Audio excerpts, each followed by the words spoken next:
So welcome back everybody, Mike here. What I just showed you is how not to use a Boss Buck feeder. See, you don't dump 600 pounds of corn on the ground and set the feeder above it. That's not how it works. It's not what I did, but that's what it appears when you just look at it. I got up early for work this morning and it was just getting daylight out, and I looked down here and I see all this corn on the ground. Couldn't figure out what was going on. So I didn't have time this morning, so I was thinking about it today. My wheels were turning, and I thought maybe it was a bear that came in. And you know, all you got to do is push down on those feeder tubes, and there's like a funnel in there, and it allows you to adjust the flow of material, whether it be protein pellets or corn or coated corn or whatever, and it works really well. So I thought it was probably a bear, and I was kind of excited because I got a trail camera right over there. And I came home, got the memory card out. There was no bear, and there were some deer down here, a couple little buck and some doe and a fawn. I'll show you those pictures at the end of the video. Nothing great, but so it wasn't a bear. The deer may have just bumped it. I had everything working real well a few months ago for just corn. I don't know how the bolts got loose, or maybe, you know, warmer temperatures, it expands a little bit. I don't know. But anyways, it's fixed now. So basically I'm gonna feed here like every raccoon, crow, groundhog, and every other critter for, you know, the next 2 weeks till they eat this 500 pounds on the ground. And I'll fill it back up and take inventory of the deer once again. So anyway, this video is not about the deer feeder, but I had to take care of that. I'm gonna head down to the pond and show you something that I would do differently next time if I were to build another pond again, ever. So if you're planning on building a pond, this may be a helpful video. See you in a bit.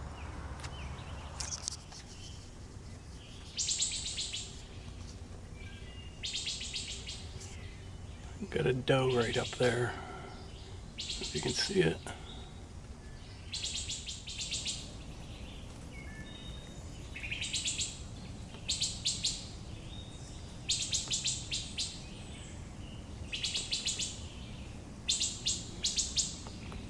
I don't know if you saw that owl or not.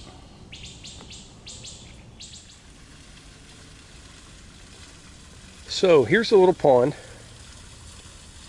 It's really muddy today. We had some really heavy rains yesterday and today. I built this pond about 7 years ago, and there was a pond here at one time. It was completely filled in. The dam was gone, the standpipe was all rotted out, so I kind of redid the whole thing. And it's usually not this muddy. But anyway, you can see I have a standpipe right there. I don't know if you can see that. I'll zoom in a little bit. Maybe you can get a better look at it. So the pond at that standpipe is about 11 feet deep. And that pipe goes straight down. It's an 8-inch diameter pipe, and there's a 90 at the bottom. Pipe goes all the way through the breastwork and outlets down by the stream. And since this pond is, you know, in the woods, you get a lot of debris. You get sticks. In the fall, you get tons and tons of leaves. So it always had a standpipe in it before, so that's what I did. I should have thought it through better. I used the standpipe, but then I put a trash rack on top of it to prevent those things, you know, all the debris from falling down in the pipe and getting lodged where the 90 is at the bottom. And it works, but it almost works too well.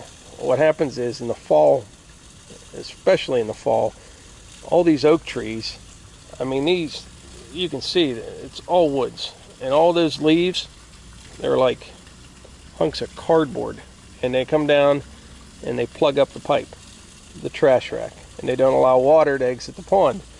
Well, then next thing you know, the pond fills up and it wants to go over the spillway.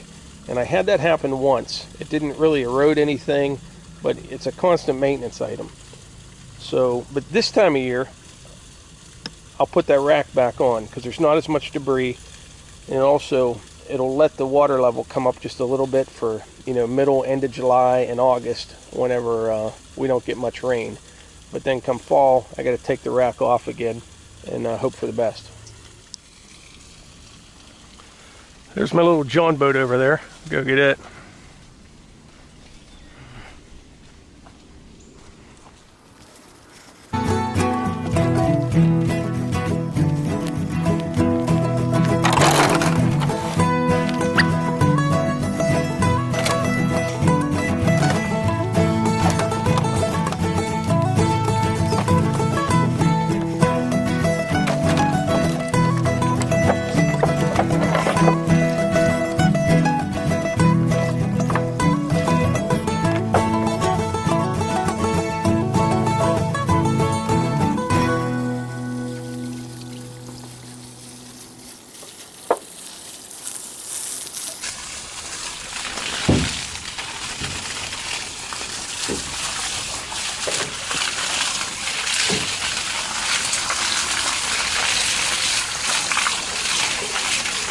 So what I'll do, like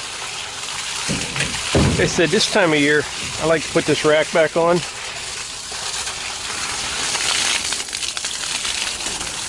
Just like so. And then what'll happen, you'll get a little bit of buildup right about to here. Helps bring the water level up for this time of year. But in the fall, this thing has to come off. It's nothing but trouble.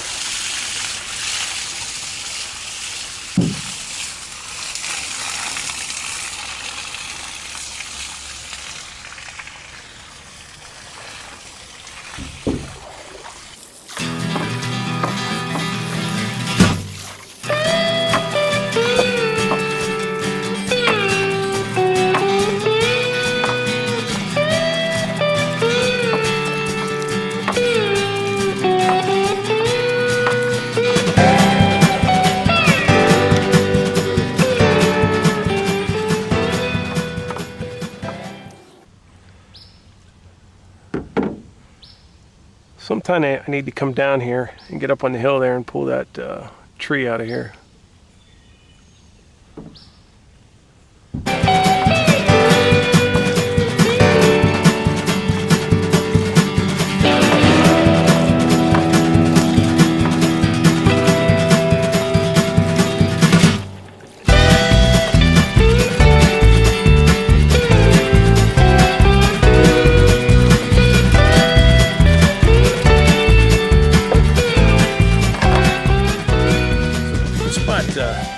Years ago, and it was in deer season, second week of deer season, and I was out hunting, and it was raining all day. It rained hard the day before. There was a lot of flooding in the area, and I came down here by the pond, and that trash rack was completely plugged up with leaves. The top of the rack was probably 6-8 inches below the water level, and there's a small hole on the top of that rack, maybe, I don't know, 1.5 inches in diameter, maybe even smaller than that, and the water was going through that little hole. It sounded like a jet engine. So I went out in the canoe and I cleaned the rack all off, and it was not 5 minutes. It's plugged back up again. So clean it off again. I did that 3 or 4 times. Got the water level down on the, quite a bit. It took me about an hour, and so I went to the house. And later that night, it was about 9 o'clock. It's still raining. I knew what was happening down here, so it was bothering me. So I got in the truck and I drove down. There's a driveway over that way. It's only about 100 yards from the pond, or you can come down this trail. So I come down in the truck, got my headlamp on, come back over, get in the canoe, go back out, and I mean, the water was coming over the dam just a little bit, but it was going to get bad. So I clean the rack all off again. It keeps plugging up again, so I'm like, forget about it. I just ripped that rack off of there. I'm like, there's no way with that much volume of water anything's going to get stuck in that 90 at the bottom. And so, like I said, the water is about 8 inches above the top of the rack. So once you pull that off, you got about 1.5 feet of water trying to get above the inlet of an 8-inch pipe. So it's like a huge toilet bowl. And I'm in a canoe, right? So I'm trying to get away from it, which I did, no problem. And I got over to the dam and went to get out of the canoe. Over I went. And I've been in a canoe 100 times. It was like I was so glad I was finally done with this thing. And so I fell in the water, had my cell phone in my pocket, it gets trashed, and I couldn't touch where I was at. It's about 10 feet deep, 11 feet deep, but I was close to the dam, so I kind of half swam, half pawed my way over. Had like a winter coat on, a hoodie under it, and boots, not the best swimwear. And anyway, I got out of the pond, grabbed that canoe, and I threw it. I just threw it down in the weeds, and I'm standing there soaking wet, and I wasn't really cold yet. So I didn't want to get in my truck and hog it all up. So I'm like, I'll just walk up to the house, get the truck the next day. I get about halfway up the hill there, and I'm telling you what, I was getting cold quick. It was about 35 out. And anyway, I made it to the house, everything was fine. So since then, I just take that rack off in the fall. It's not even worth dealing with. Eventually, what I will do, and if I ever build another pond, I would just do a concrete spillway. It probably costs a little bit more money up front, but I mean, if you have a pond out in the middle of a big field, I don't see it being a big deal.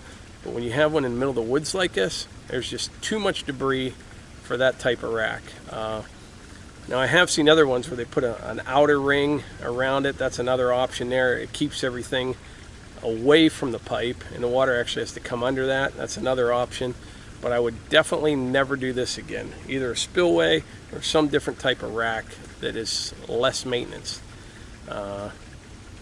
So that's it for today's video. If like I always say, if you enjoy these videos, click subscribe. I'm in this for the long haul. I try to put out good videos, and I'm getting better all the time at it, I think. And share these videos with your friends. If you know anyone's looking to build a pond or already has one, I'd like to hear what they have to say. So that's it. Take care. Thanks.